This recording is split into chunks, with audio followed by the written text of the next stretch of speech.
যেহেতু আওয়ামী লীগ ক্ষমতায় নাই, যারা এখন ক্ষমতায় আছেন, বিভিন্ন সমন্বয়করা আছেন, তাকে ধরে অনতিবিলম্বে পিটুনি দিয়ে আইনের আওতায় নিয়ে আসুন।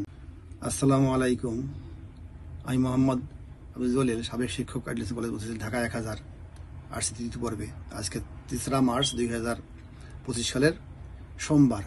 যে কথা বলছিলাম, একজন গার্ডিয়ান হয়ে, স্কুলের প্রতিনিধি হয়ে, একজনের স্কুলের একটা গার্ডিয়ান হয়, ক্লাস 10 মেয়েকে সে ব্ল্যাকমেল করে তাকে মেয়েকে বিয়ে করে। এর আগে সে বিয়ে করেছে এক মহিলাকে, তার স্বামী ছিল না, ডিভোর্স হয়ে গেছে, সেকেন্ড বিয়ে করেছে। ওটা গ্রহণযোগ্য আমি মনে করি। কিন্তু এই যে একটা স্কুলের গার্ডিয়ান হয়ে, স্কুলের মেম্বার হয়ে, এটা কত বড় অপরাধ কি কখন চিন্তা করছেন? এবং একটু আগে কান্না দেখলেন আপনারা আগের ভিডিওতে, সাবির সাহেবের কান্না, মেয়ের বাবার কান্না, এটাকে বানা যায় কখনো? অ্যাজ এ সুস্থ মানুষ হিসেবে আমি পারি না, আমার পার্টি জানি না। এবং অনেক ওই সময় ভিডিও করেছিল, আমার প্রতিকে দেখিয়েছিল যে সে আওয়ামী লীগতে হেল্প নেয়, বিভিন্ন হেল্প নেয়, বিভিন্ন টাকা খরচ করে, বুঝলেন নাই, হিউজটা কামিয়েছে, খরচ করে। এবং আওয়ামী লীগ যে তখন ছিল কোথায়, যার যে ইচ্ছা করতেছে আমার সাথে, আওয়ামী লীগ করলেই হলো, আওয়ামী লীগ সাপোর্ট নিলেই হলো, এইভাবে সে সাপোর্ট নিয়েছে। এখন তো আওয়ামী লীগ ক্ষমতা নাই।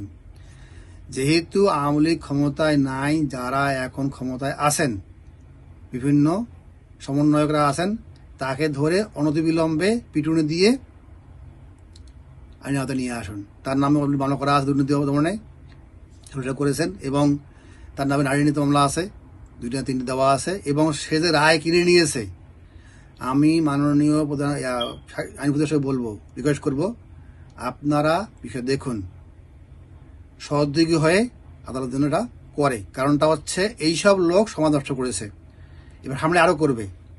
এবং সে আওয়ামী লীগের দোষর ছিল একসময়, তাকে অনতিবিলম্বে হাইকোর্টের রুল জারি করে তাকে আইনের আওতায় আনা হোক। আমি বলবো, যারা সমন্বয়ক আছেন, আইডিলের বদনাম যারা এসব করেছে, এরকম লোকজন সবাইকে আইনের আওতায় নিয়ে আসা হোক। যেমন আবু হানা করেছে, আবু হানা শাস্তি পেয়েছে, আবার শাস্তি পাবে সামনে আরো সব দেশে। তার নামে অনেক ক্লেমকারী আছে, এবং জানি আরো কাজ হবে।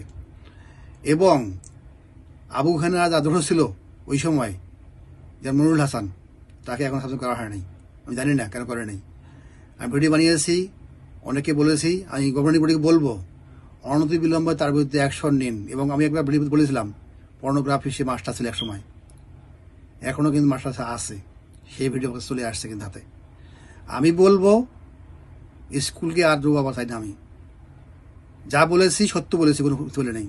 ওখানে সে টাকা দিয়ে এটা হয়েছে অযোগ্য অথর বললো। আজকে একদম ফোন দিয়ে বললো, আমার সাবেক কলিগ বললো যে টাকা 18 লাখ না, টাকা আছে 32 লাখ টাকা। 32 লাখ খরচ করে সে কিন্তু মেম্বারশিপ হয়েছে। তাই যদি হয়ে থাকে কত ভুল ছিল, দুঃখিত আমি কত ভুল দেওয়ার জন্য। জানতাম যে 18 লাখ, যেহেতু আমি সাক্ষী ছিলাম না, আমি শুনেছি। মাধ্যম ছিল আতিক, ইঞ্জিনিয়ার আতিক, টাকা গেছে হচ্ছে আবু নাম বাসায়। তা এখন এগুলি করার পরেও যদি তাকে শাসন করা না হয়, আমি কিন্তু বাধ্য হবে আরও কিছু নামতে। আমরা নামাবেন না। আর আমি অনুরোধ করব গভর্নিং বডিকে, তাকে অনতিবিলম্বে তার পদ থেকে সরিয়ে দেন, সেই পদের যোগ্য না। এবং আমার কলিগকে, সাবেক কলিগকে বলবো যে সরকারি প্রধান শিক্ষক আপনার কলিগের পক্ষ না নিয়ে মেথডের পক্ষ নেয়, সে এই পক্ষে থাকার যোগ্য নয়, এই পোস্টে থাকার যোগ্য নয়। আমি জানি গভর্নিং বোর্ডের সুবুদ্ধি উদয় হবে এবং তারা সেভাবে অ্যাকশন নেবেন খুব শীঘ্রই। এবার আসি মোস্তাকের কোথায়। মোস্তাক যে বইমেলায় গিয়েছিল, সেখানে যে ছেলে পেলে তাকে তাড়িয়ে দিয়েছিল, তার ভিডিও দেখাচ্ছি আমি একটু, ওই দেখেন।